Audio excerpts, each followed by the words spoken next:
We don't care. The United States and NATO, we do not care how many Ukrainians die. Not civilians, not women, not children, not soldiers. We do not care.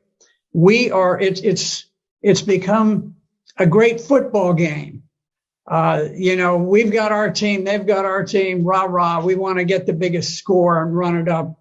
And, we don't care how many of our players get crippled on the playing field, as long as we win. Now, we are shipping fantastic quantities of weapons. It's caused the stock of Raytheon, which creates missiles, and Northrop Grumman, which creates aircraft and so forth, and missiles. All of these defense industries have become tremendously bloated with tax dollars. I don't think it's ultimately going to change the outcome. I think that Russia will prevail. The Ukrainians are in a very awkward strategic position in the East. But if you look at the way that this unfolded, President Putin made a desperate effort to stop the march towards war. Back in December of 2021, he went so far as to put specific written proposals on the table with NATO, peace proposals to defuse what was coming about. Because at this point, Ukraine was massing troops to attack the Donbass. So he was trying to head this off. He didn't want war. And NATO just blew it off, just dismissed it, never took it seriously, never went into serious negotiations. At that point, Putin, seeing that armed Ukrainians with weapons to kill Russian troops were literally on their borders, decided he had to strike first.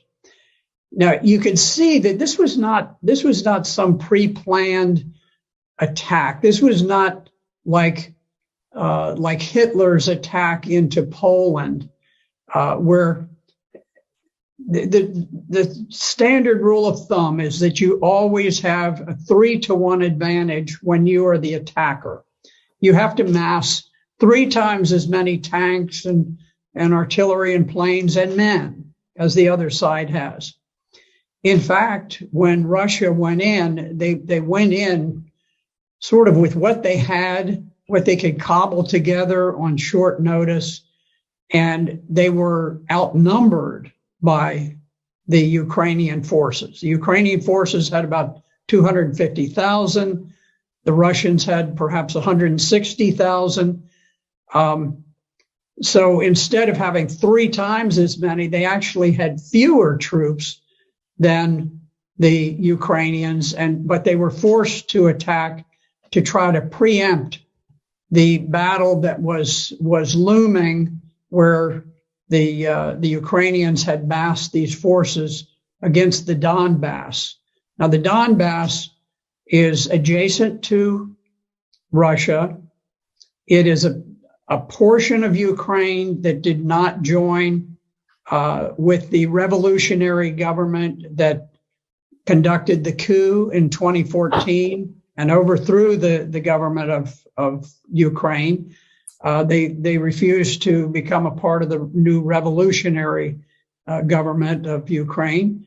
And so they declared their independence. And Ukraine had massed this enormous army to attack against the Donbass. And so Russia was forced to go in to preempt that planned attack by Ukraine.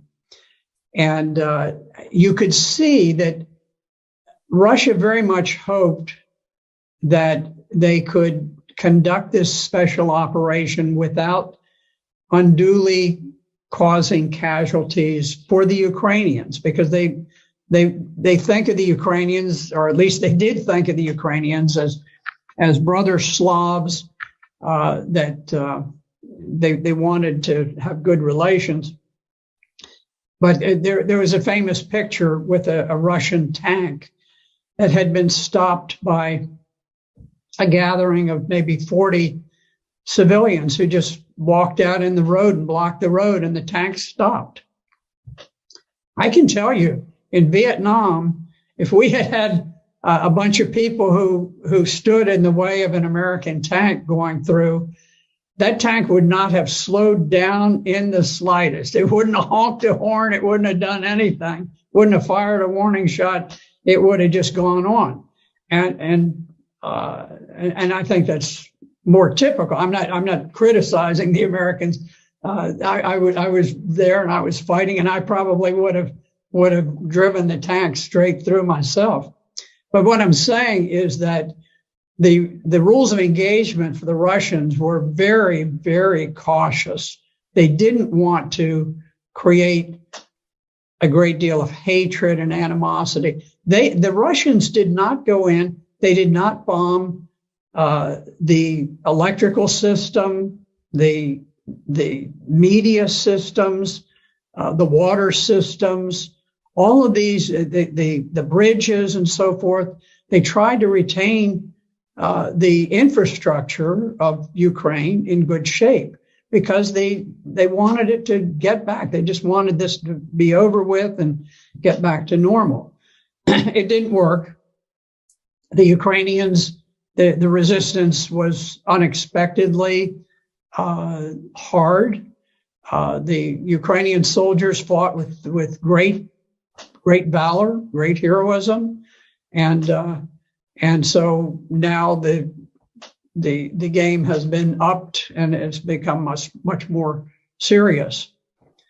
But it is amazing to look and to see that Russia dominates the air. They haven't knocked out the train systems. They haven't knocked out power plants. They haven't knocked out so many things. They've never bombed the buildings in the center of Kyiv, the capital of Ukraine. They haven't bombed the buildings where the parliament meets. They've been incredibly reserved about these things, hoping against hope that peace could be achieved. But I don't think Ukraine has anything to do with the decision about peace or war. I think the decision about peace or war is made in Washington, D.C.